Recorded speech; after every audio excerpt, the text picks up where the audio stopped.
Gálatas, capítulo 5. Hoje nós vamos iniciar uma série falando sobre o fruto do Espírito. E eu achei bem propício estar falando sobre isso, porque nós estamos em 2020 no ano de dar frutos, ou no ano de dar fruto. E falar sobre o fruto do Espírito, queridos, é muito gratificante. Ao mesmo tempo, falar do fruto do Espírito é mexer conosco, né? Porque o Espírito Santo quer nos ensinar, o Espírito Santo quer nos conduzir, mas para que Ele possa nos conduzir, há necessidade que nós venhamos a dar lugar à ação do Espírito nas nossas vidas, amém? Então eu quero que você abra, nós vamos ler desde o verso 16, nós vamos ler do verso 16 até o verso 18, depois eu vou pular a parte das obras da carne, e vou no verso 22, amém? Diz assim: digo, porém, andai no Espírito, e jamais satisfareis aos desejos da carne, porque a carne luta contra o Espírito, e o Espírito contra a carne, porque são opostos entre si, para que não façais o que porventura seja do vosso querer. Mas se sois guiados pelo Espírito, não estáis debaixo da lei. Verso 22. Mas o fruto do Espírito é amor, alegria, paz, longanimidade, benignidade, bondade, fidelidade, mansidão e domínio próprio. Contra estas coisas não há lei. E os que são de Cristo Jesus crucificaram a carne com as suas paixões e concupiscências. Se vivermos no Espírito, também andemos no Espírito. Vou repetir o verso 25.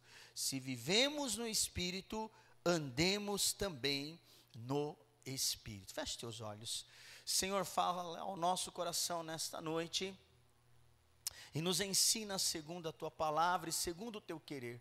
Senhor, queremos que o Teu Espírito realmente se mova em nós e que o Teu Espírito nos ensine durante, ó Deus, esses domingos que vamos estar falando sobre o fruto do Espírito, que possamos, ó Deus, ter essas características em nós, essas virtudes do Teu Espírito, Senhor, que esteja em nós. É o que eu te peço em nome de Jesus. Amém. Amém? Glória a Deus. Pode sentar-se. É possível termos em nós, na nossa vida e no nosso caráter, essas virtudes? Sim ou não? Sim. Como?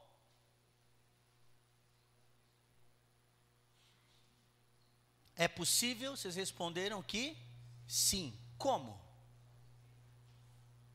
Como é possível ter essas características, ou andar nessas características, ou termos essas virtudes espirituais?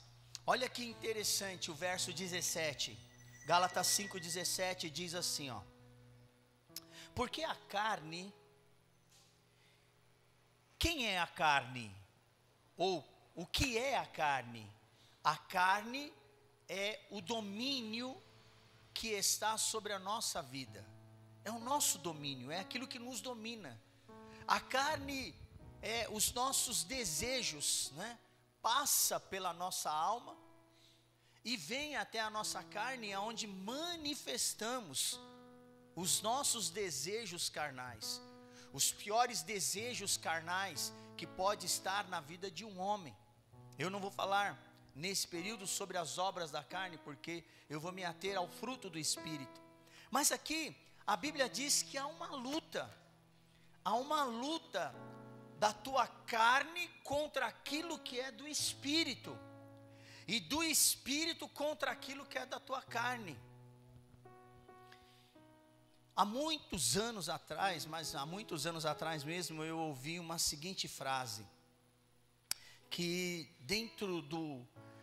foi uma ilustração, na verdade, né? Que dentro do corpo humano, dentro do homem, dentro da alma do homem, existiam dois grandes lobos, um chamado carne e o outro chamado espírito. Qual que era mais forte, ou qual é o mais forte? Qual é o lobo que vence? Qual é o lobo que cresce? É aquele a quem alimentamos mais. Se você alimentar mais a tua carne será forte. Mas se você alimentar o espírito será forte.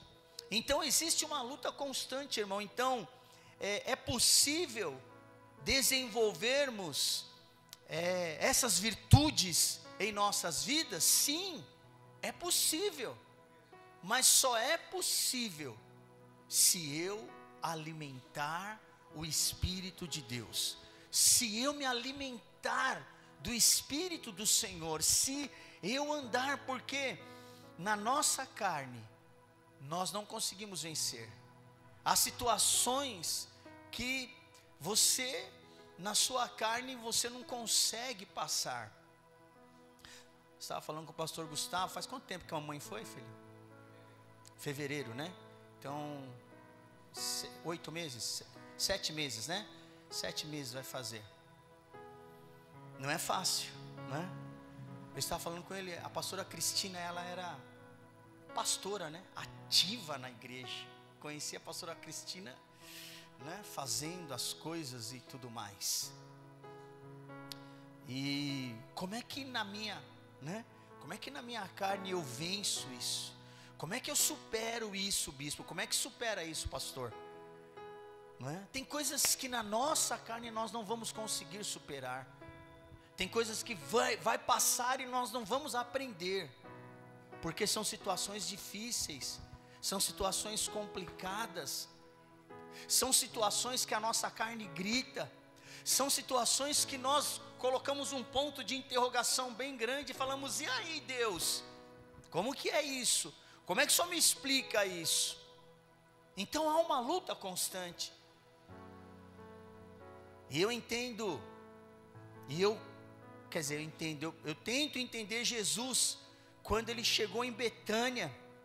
Quando ele chega em Betânia, em João capítulo 11, a Bíblia diz que Jesus se moveu no espírito, o espírito dele ficou angustiado, porque as irmãs vieram correndo, Marta veio correndo, Maria veio correndo atrás e dizendo: está vendo, o Senhor é o culpado, se o Senhor estivesse aqui, o meu irmão não teria morrido.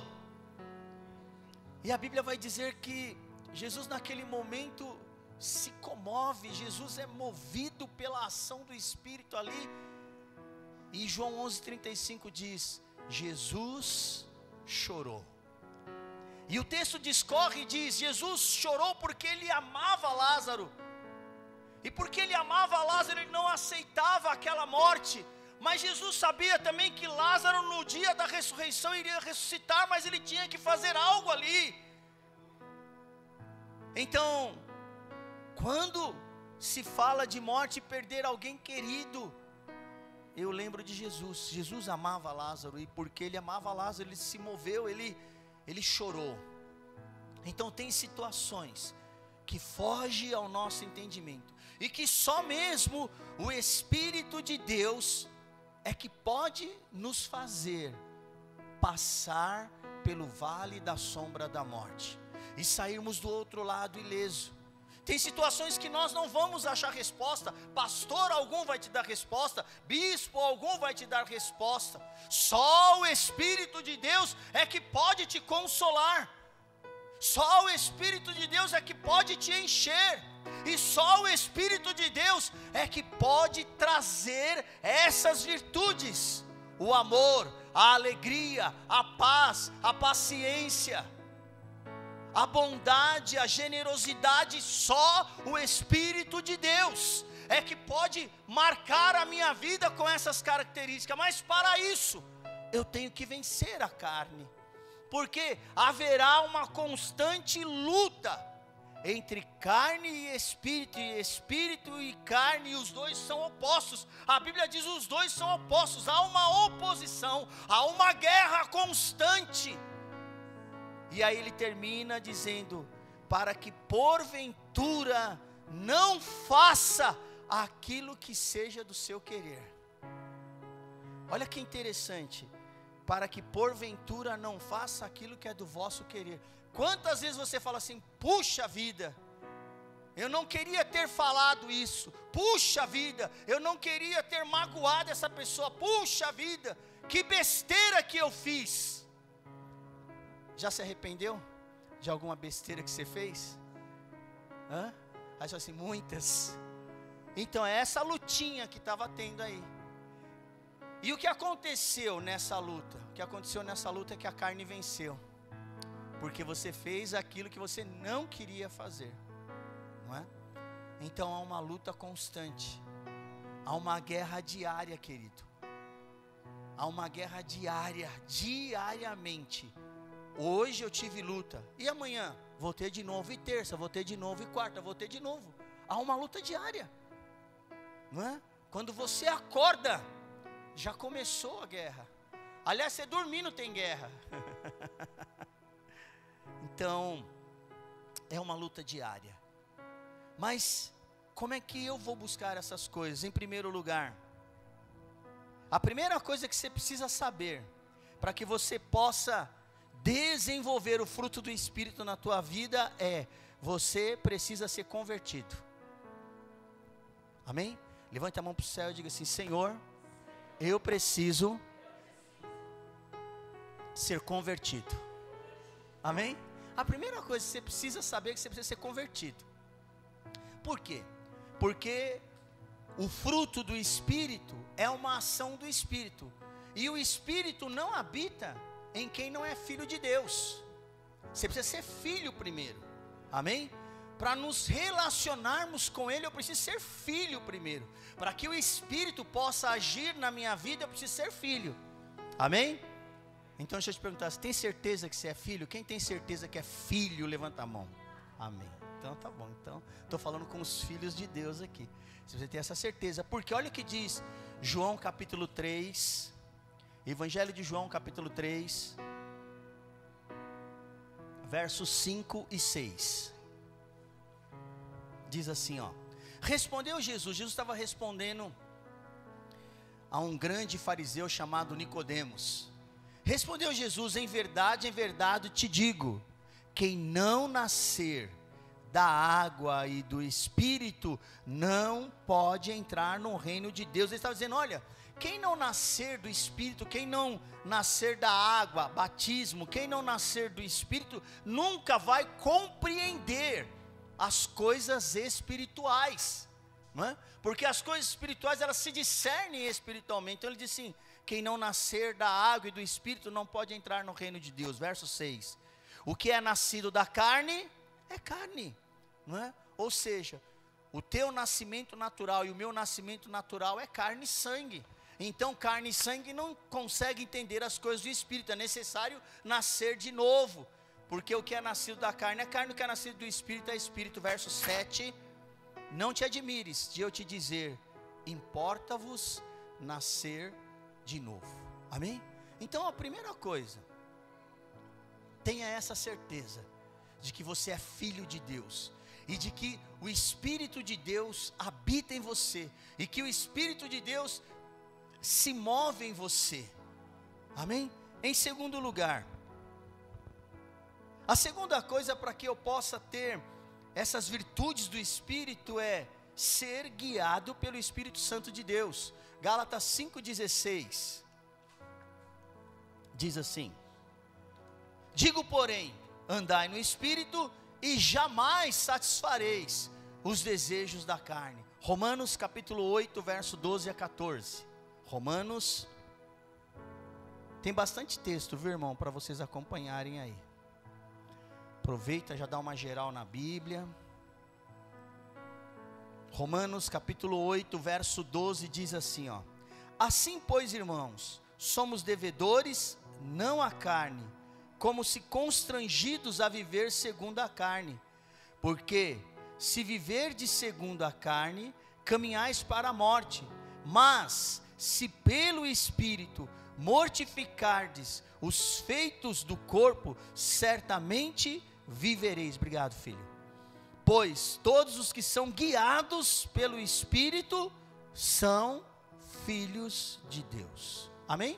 Então, eu tenho que andar. Todos os que são guiados, diz o verso 14, aqueles que são guiados pelo Espírito, o que eles são?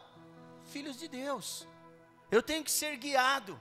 Então, em segundo lugar, é ser guiado. E ser guiado é ser conduzido. É alguém te pegando pela mão, né? E andando com você e dizendo para você: filho, é assim. Às vezes você vai falar: não, mas não é assim. E o Espírito vai pegar na sua mão e vai dizer: não, filho, é assim. Eu tenho que ser guiado, eu tenho que deixar o Espírito trabalhar na minha vida. Eu tenho que ser guiado. Então o Espírito vai me guiando, ele vai me conduzindo. E a minha carne vai sendo mortificada a cada dia. E a carne vai sendo mortificada a cada caminhada que eu dou. Ah, é da noite para o dia? Não, eu diria que até a volta de Jesus, nós estaremos aprendendo a ser conduzido pelo Espírito. Mas a Bíblia diz aqui que, porque, verso 13, porque se viverdes segundo a carne, você caminha para onde? Irmão, se você continuar andando segundo as suas inclinações carnais, você caminha para a morte. Mas se pelo Espírito você mortificar, então certamente você vai ter vida. Amém? E em terceiro lugar, como é que eu tenho? Como é que essas virtudes aparecem? Ou como que essas virtudes vão aparecer? Como é que o fruto do Espírito, amor, como é que eu vou ter amor? Como é que eu vou ter alegria? Como é que eu vou ter paz, bispo? Num mundo tão tumultuado, como é que se tem paz? Num mundo de guerra, como é que se tem paz? Num mundo de tantas tristezas, como é que se tem alegria? Porque o fruto do Espírito é alegria, né? O fruto do Espírito é amor, é paz. O fruto do Espírito é paciência. Longanimidade quer dizer paciência. Benignidade quer dizer generosidade. Num mundo tão tumultuado, bispo, como é que eu vou ter mansidão? Como é que se tem mansidão? Como é que uma pessoa consegue ser mansa no trânsito, né? Quando alguém te fecha, como é que consegue, não é? Como é que se consegue ter domínio próprio, dominar as coisas, ter o domínio de tudo? Como é que se faz isso? Como é que se faz? É só andando no Espírito. Não tem outra forma. E em terceiro lugar é exatamente isso. O fruto do Espírito só é possível porque ela é uma produção não da minha carne, é uma produção do Espírito. Só é possível porque não é uma ação carnal, não é pela minha vontade. Não é do tipo você falar assim: ah, eu amo, ou fingir que ama, ou fingir que é paciente, e na primeira oportunidade você perdeu o amor, perdeu a paciência, chutou o pau da barraca. Não é? Não é assim. Não é fingimento, é fruto, e fruto do Espírito. E quem vai produzir isso é o Espírito. Mas como? Só você sendo cheio do Espírito. Efésios 5,18 vai dizer assim: enchei-vos do Espírito. Ele diz assim: olha, não vos embriagueis com o vinho. Não vos embriagueis com o vinho, não ande cheio de mosto, mas enchei-vos do Espírito. Se eu sou cheio do Espírito, então a reprodução vai ser o fruto do Espírito. Então essas três coisas, né, para que você possa ter entendimento nas próximas pregações. Então você precisa entender essas três coisas, que só é possível, né, você andar no Espírito, só é possível você produzir tudo isso se for pelo Espírito Santo de Deus, porque ninguém produz, não tem como, né? Antes eu ficava imaginando, eu falei: puxa vida, mas como que é isso, né? Como é que esse fruto é possível? Só é possível, querido, se a cada dia eu mortificar a minha carne. Só é possível se eu sair daqui hoje e já desejar praticar. E amanhã, saiba de uma coisa, amanhã vai aparecer lutas para que você não pratique, né? Eu nem diria amanhã, daqui a pouco, talvez na sua casa, né? Você chega em casa, não tiver janta, aí o pau já fecha, né? Então, a primeira virtude que nós vamos ver, então volte lá para Gálatas capítulo 5. Eu diria para você que essa primeira virtude é a base para todas as outras, viu?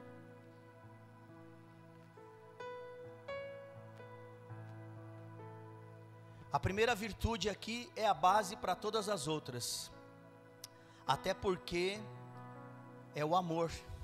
Mas, Gálatas 5:22, mas o fruto do Espírito é amor. O amor eu só tenho uma definição para amor, né? Eu vou falar de algumas definições do grego sobre amor, mas a própria palavra amor, para mim, ela já define quem é, né? Deus tem quantas letras? E amor? Então Deus é amor, né? A definição de amor, para mim, é amor. A definição de amor é Deus. Deus é amor. A definição de amor é Deus. Então, para entender amor, até porque não é fácil explicar o que é amor, né? Porque tem muitas definições de amor.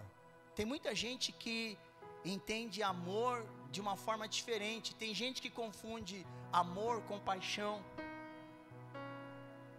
E nós não vamos falar desse amor, paixão. Nós vamos falar do amor ágape, que é esse amor que está aí, que é o amor de Deus. Mas vamos lá. Algumas definições de amor na cultura grega, né? Porque o Novo Testamento ele está escrito no grego, o Velho Testamento no hebraico e algumas coisas em aramaico. Então, pela cultura grega, tem 3 definições de amor na língua original, né? Dos gregos, 3 definições de amor. Então, 3 tipos, e talvez você já conheça, já ouviu falar. O primeiro é o amor eros, né? Que vem de erotismo mesmo, né? Eros era um deus grego. E esse amor é o amor romântico, é o amor paixão associado ao prazer físico, né? Então esse é o amor eros. Depois tem o amor philos ou filia, que é o amor amizade, o amor de família, o amor de pais e filhos, o amor entre comunidade, o amor entre irmãos, é o amor lealdade. Então esse, já falei 2 tipos, então amor eros e amor philos ou filia, né? E o terceiro, e que é o que nós vamos trabalhar, é o amor ágape, que é o amor divino, o amor de Deus, o amor sacrificial, o amor incondicional, que é o amor de Deus demonstrado no seu Filho amado, enviando Jesus Cristo, que é a acepção da palavra amor, né? Então, João 3,16 é o versículo chave daquilo que é o amor, que diz: porque Deus amou o mundo de tal maneira que deu o seu Filho único, ou unigênito, para que todo aquele que nele crer, não, mas tenha. Aqui é a acepção do amor. A Bíblia diz que Deus amou, o amor incondicional, o amor sacrificial, o amor de entrega, o amor que teve condições de entregar o seu próprio Filho para morrer na cruz, por amor a mim e a você, amém? Amor esse que eu não consigo, mas é esse amor que nós temos que trabalhar, é esse amor daqui que Paulo está falando aos Gálatas, porque Paulo estava escrevendo uma carta, irmão, e Paulo estava definindo isso daqui, para aquela igreja, porque era uma igreja nova convertida, era uma igreja na Grécia, e muitas pessoas tinham entrado na igreja, muitos judeus tinham entrado na igreja, e eles tinham feito uma confusão na cabeça dos crentes daquela igreja, e os caras começaram a praticar a lei, e os caras voltaram atrás de tudo aquilo que eles tinham ouvido. E Paulo tira então um tempo, escreve para aquela igreja e diz: puxa vida, vocês foram chamados para a liberdade, e agora vocês estão se colocando debaixo de jugo de escravidão. Às vezes nós nos colocamos debaixo de jugo de escravidão. Deus nos chamou para a liberdade, para vivermos a liberdade do amor, para vivermos a liberdade do cristianismo, e de repente algumas coisas atrapalham a nossa caminhada.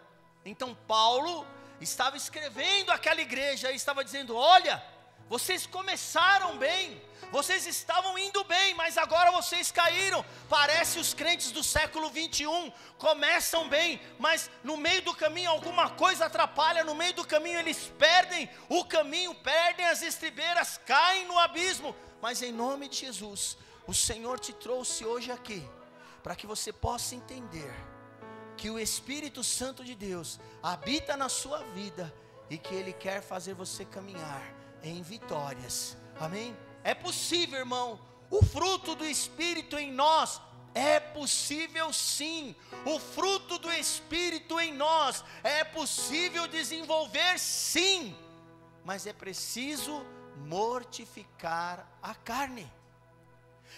É possível viver esse amor, ágape, é possível sim, mas eu tenho que abrir mão de muitas coisas, que não é tão fácil, que não é tão simples.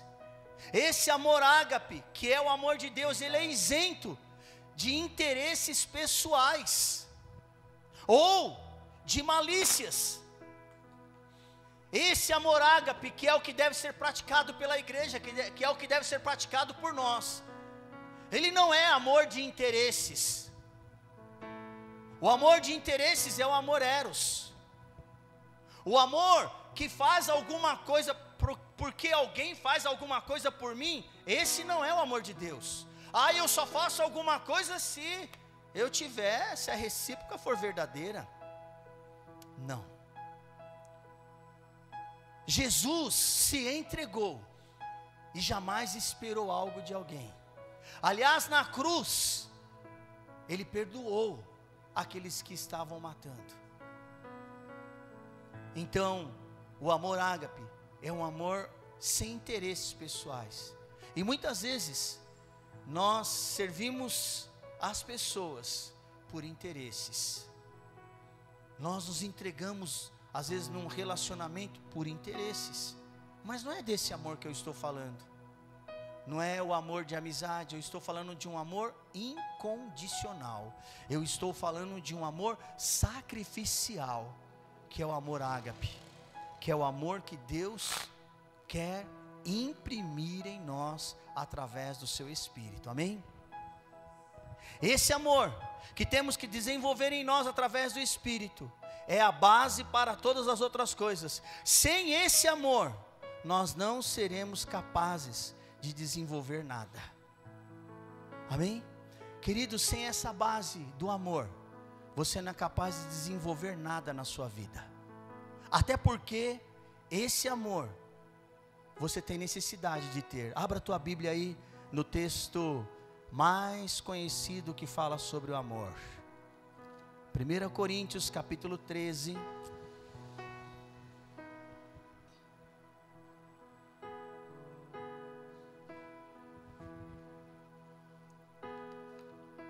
Vou acabar com a alegria dos namoradinhos, né? E dos apaixonados. Porque todo mundo olha para esse texto aqui e manda para a namoradinha, manda com coraçãozinho, né? Fala, é o texto áureo do amor. Mal sabe ele que esse aqui é o amor sacrificial, é o amor incondicional que está dizendo, você é capaz de tudo isso mesmo? Não é? Se é capaz de tudo isso que está aí, nós vamos ler parte por parte. Mas esse amor, em primeiro lugar, ele é necessário na sua vida. Olha o que diz o verso 1 ao verso 3. Diz assim: ainda que eu fale a língua dos homens e dos anjos, se não tiver amor, ágape, né? Serei como um bronze que soa, ou como um símbolo que retine. Ainda que eu tenha o dom de profetizar, ainda que eu conheça todos os mistérios, ainda que eu conheça toda a ciência, ainda que eu tenha uma fé gigantesca, tamanha fé, a ponto de transportar montes. Se não tiver amor, nada serei.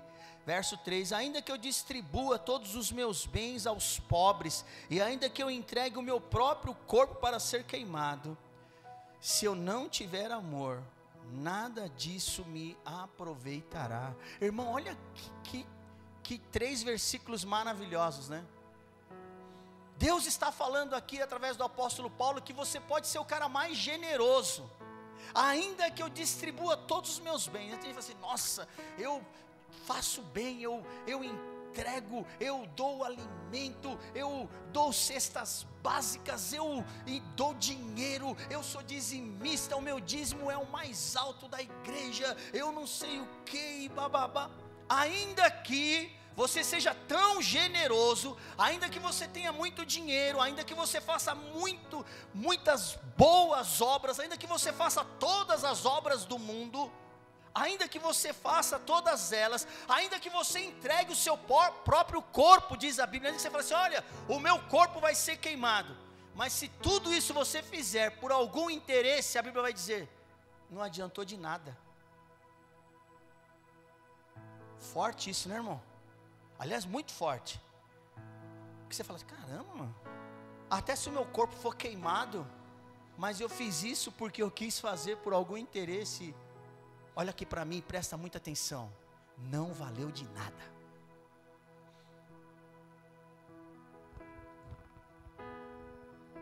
Ficaram sérios, né? Verso 2 diz assim, eu volto ao verso 2. Ainda que eu tenha o dom de profetizar, né?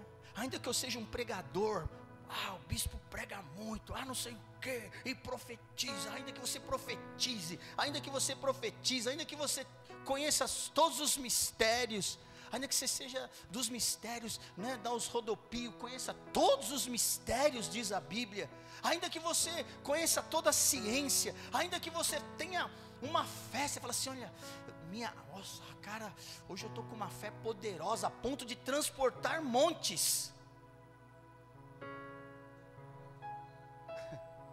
Mas se você tiver tudo isso, e se você fizer tudo isso, e se você na igreja, eu sou do louvor, eu sou do louvor, eu sou da célula, eu sou do som, eu toco, eu canto, bato escanteio, faço gol de cabeça, eu sou da intercessão, eu sou líder da intercessão, eu sou isso, eu sou aquilo. Você pode ser tudo, mas se tudo que você fizer não tiver amor, não valeu absolutamente de nada. Está entendendo? É forte isso, né? Porque é assim. Às vezes você, nossa, mas eu faço isso, eu faço aquilo, eu sou dizimista, eu sou ofertante, eu não sei o que, eu visito os pobres, eu dou cesta básica, eu não sei o que, mas se tiver algum interesse, irmão, ou se você fizer porque você quer fazer, porque você quer aparecer, não valeu de nada, porque a Bíblia diz, se você não tiver amor, se tudo que você faz não tiver amor, é vão. Algumas características deste amor, que todo mundo fala assim, não, mas tem que ter o amor de Deus, o amor de Deus é o amor, esse é o amor de Deus, irmão. Eu estou falando do amor de Deus, o amor de Deus é o amor, não é outro amor que eu estou falando, né?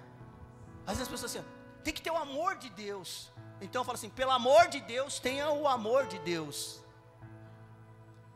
Então o amor de Deus, como é que é o amor de Deus então, bispo? O amor de Deus é paciente. Tem alguém que perde a paciência aqui? Vai, levanta a mão, vamos levantando a mão aí, eu também. Então, deixa eu falar um negócio pra você. Está faltando amor aí. Entendeu?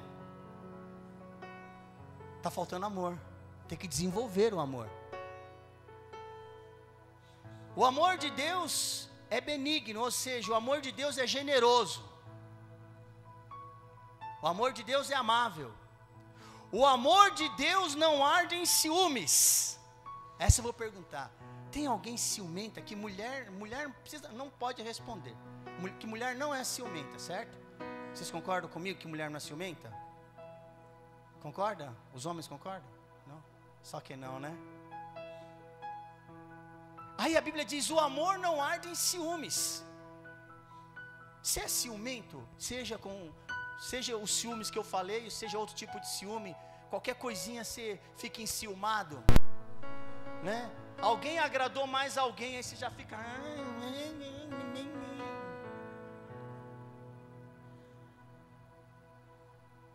Já aconteceu isso com você ou não?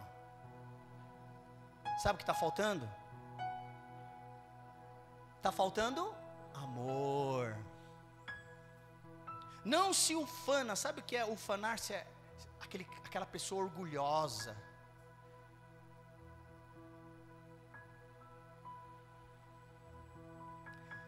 Não é soberbo. O amor não é soberbo. Soberba, arrogância. Se você é soberbo, arrogante, está faltando amor.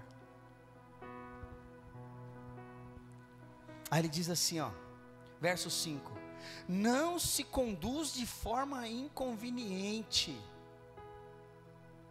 Você é uma pessoa inconveniente às vezes? De vez em quando? Sempre. O inconveniente é o chato mesmo que você pensou. O inconveniente é aquele que chega no horário que não deveria chegar. Isso é inconveniência. O inconveniente é aquele que fala o que não deveria falar. Então, aí abre assim, não se conduz, não é inconveniente. Você é inconveniente de vez em quando? Está faltando? Não procura os seus próprios interesses. Isso daqui eu acho que ninguém procura, né? Todo mundo aqui é bonzinho, faço tudo, mas eu não tenho interesse nenhum. Ajudo todo mundo sem interesse. Que é isso? Na igreja vai ter isso? Não tem, né, pastor? Não tem, né? Então, não, essa daqui também é boa também. Não se ressente do mal. Alguém pisou no carro e falou assim, nossa, que pessoa maravilhosa. Amo aquela pessoa, nem lembro o que ela falou de mim, nem lembro que tal pessoa meteu o pau na minha. Que é isso? Gente boa. Irmão, pode ir rindo aí, porque depois você fala assim, nossa, estou chorando por dentro. Sabe por quê? Porque, olha aqui para mim. Nós vamos aprender nesses dias que o fruto do Espírito, ele só é desenvolvido à medida que o Espírito cresce em mim. Ele só é desenvolvido à medida que eu olho, de repente você estou pregando aqui, você fala, puxa isso, então isso bateu em mim, isso aqui realmente eu sou assim, então, para que serve a palavra? A palavra serve para corrigir, para exortar, para ensinar, amém? Ninguém é perfeito, então, você fala, puxa vida, a Bíblia tem razão, ainda sou assim, eu preciso ter esse amor na minha vida. Verso 6, não se alegra com a injustiça, mas regozija-se com a... Verso 7, tudo isso daqui, irmão, é característica desse amor, tá? Tudo sofre.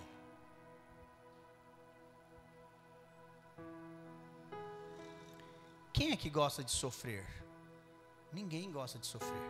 Mas esse amor diz que eu aprendo a sofrer. Jesus aprendeu a sofrer. Sofreu no nosso lugar. Então esse amor me ensina até sofrer, que é coisa ruim, é coisa dura. Esse amor me ensina a crer, tudo crer.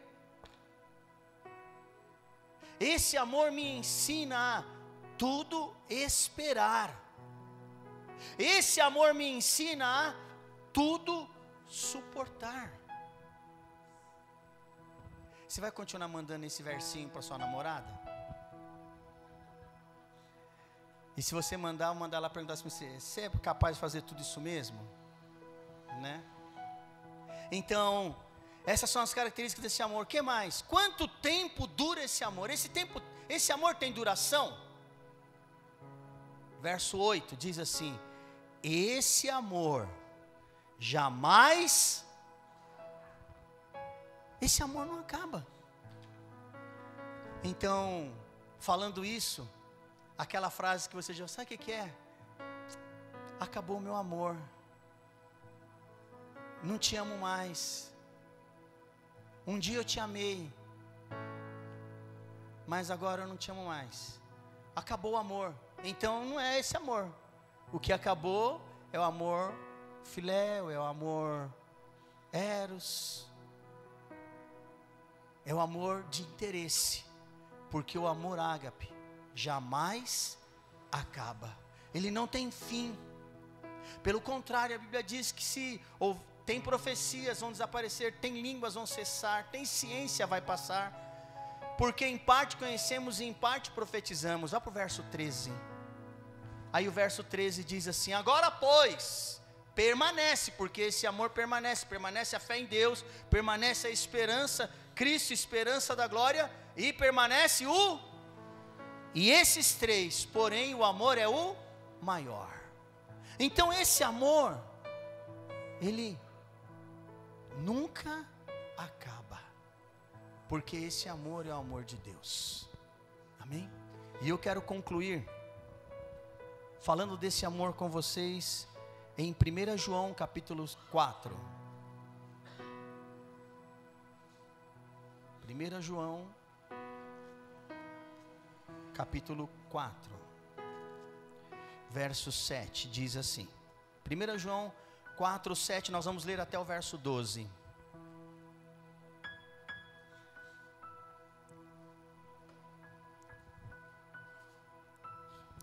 Diz assim: amados, amemo-nos uns aos outros, porque o amor procede de Deus, e todo aquele que ama, leiam bem alto, todo aquele que ama, é nascido de Deus. Amém? É nascido de Deus e conhece a Deus. Então, como é que eu tenho esse amor? Quando eu sou nascido de Deus. Depois ele diz assim, verso 8: aquele que não ama, não conhece a Deus, pois Deus é aquele que não ama. Não. Então isso significa que você precisa ter intimidade. Amém? Sem ter intimidade com Deus, você não vai conhecer a Deus. Sem ter intimidade com Deus, você não vai amar o teu irmão, porque te falta intimidade. Então eu preciso ter intimidade com Deus. Verso 9 diz assim: nisso se manifestou o amor de Deus em nós, em haver Deus enviado o seu Filho unigênito ao mundo, para vivermos. Então, quando você entende esse amor, você tem vida abundante em Cristo Jesus. Nós precisamos ter essa vida abundante em Cristo Jesus. Verso 10 diz: nisso consiste o amor, não que tenhamos amado a Deus, mas Ele nos amou e enviou o seu como propiciação pelos nossos. Isso significa Deus te perdoou. Amém? Deus te perdoa através do sangue de Jesus Cristo. Então esse amor é um amor que perdoa. Verso 11: amados, se Deus de tal maneira nos ama, nós devemos amar uns aos outros. Isso significa comunhão. Eu preciso ter comunhão, e esse amor traz para mim comunhão. E por último, o verso 12 diz: ninguém jamais viu a Deus. Se amarmos uns aos outros, Deus permanece em nós, e o seu amor é em nós. Isso significa crescimento e maturidade. Então você precisa desse amor para crescer Você precisa desse amor para ser maduro. Amém? E o último versículo que eu vou ler com vocês encontra-se em 1 Coríntios capítulo 16, verso 14, que diz assim. Vamos ficar de pé, queridos. Todos os vossos atos. Vamos todos ler juntos melhor? 1, 2, 3. Todos os vossos atos. Vamos de novo? Todos os vossos atos. Amém? Tudo. Todas as suas atitudes. Tudo que você for fazer tem que ser feito com. E se você fizer fora disso, está faltando esse amor de Deus na tua vida. E o amor de Deus se aperfeiçoa em nós. Feche os teus olhos. Eu quero que você ore agora. E eu quero que você busque esse amor. Eu quero que você busque essa revelação. Eu quero que você busque esse poder. Eu quero que você busque esta ação de Deus na tua vida, em nome de Jesus. Que o Espírito Santo, que o Espírito de Deus possa se derramar, e que esse amor seja derramado no teu coração. Queridos, o Espírito Santo tem buscado, e o Espírito Santo busca isso. Fala: Senhor, eu quero viver essa virtude, eu quero ter essa virtude, eu quero ser cheio do teu Espírito, eu quero ser cheio da tua graça, do teu amor. Oh, em nome do Senhor Jesus Cristo,